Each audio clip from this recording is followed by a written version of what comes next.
NICOLA STURGEON has sparked a backlash after refusing to admit the impact Scottish independence would have on the country's economy during a fiery exchange with Andrew Marr. The BBC host grilled the SNP leader over whether it is shameful that her government is yet to release an economic projection of how independence will affect Scotland. Andrew Marr asked, "Don't you think it's shameful that a government looking to take Scotland out of the UK hasn't even bothered to look at the impact on the economy?"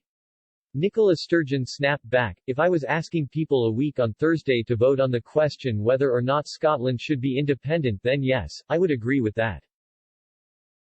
But I am not asking people to do that on Thursday, and if I was to do all that modeling now, we would have to redo it when asking people to make that choice. I believe it is only right to ask people to make that choice of that magnitude on the basis of quality, up-to-date information. That's what we did in 2014 and it's what we would do again," one Express.co.uk reader raged in reaction to our original story, "Shrill and shouty Sturgeon. She refuses to say what the economics look like because they are not having Indie Ref yet but asking for people to vote soon for SNP on mandate of Indie Ref. The SNP talks total tripe. When will Scottish people see through this? Debt deficit, cuts in public spending, currency and trying to join the EU or reality?" A second person fumed, "Sturgeon a divisive, delusional individual who lies to deceive. Scotland will be heavily taxed, financially deficient and in austerity for years as all the economic business models indicate if they vote independence.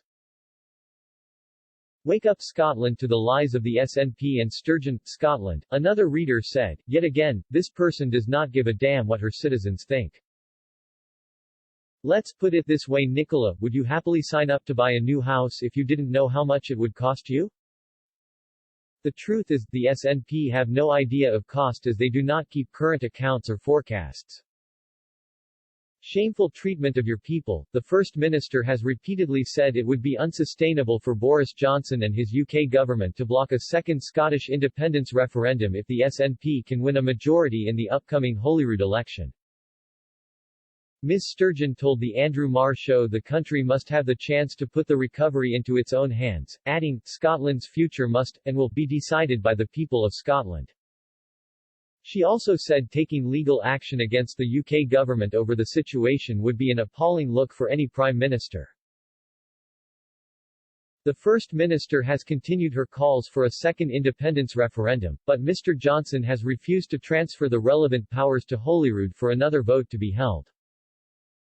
The SNP released its election manifesto earlier this month, which includes plans on holding a second independence vote by the end of 2023. Writing in The Observer, Ms. Sturgeon said, "Tackling the pandemic and getting the recovery underway come first. However, if there is a majority in the Scottish Parliament after this election for an independence referendum, then Scotland must have the chance to put the recovery into Scotland's hands. For the UK government to seek to block it would be unsustainable.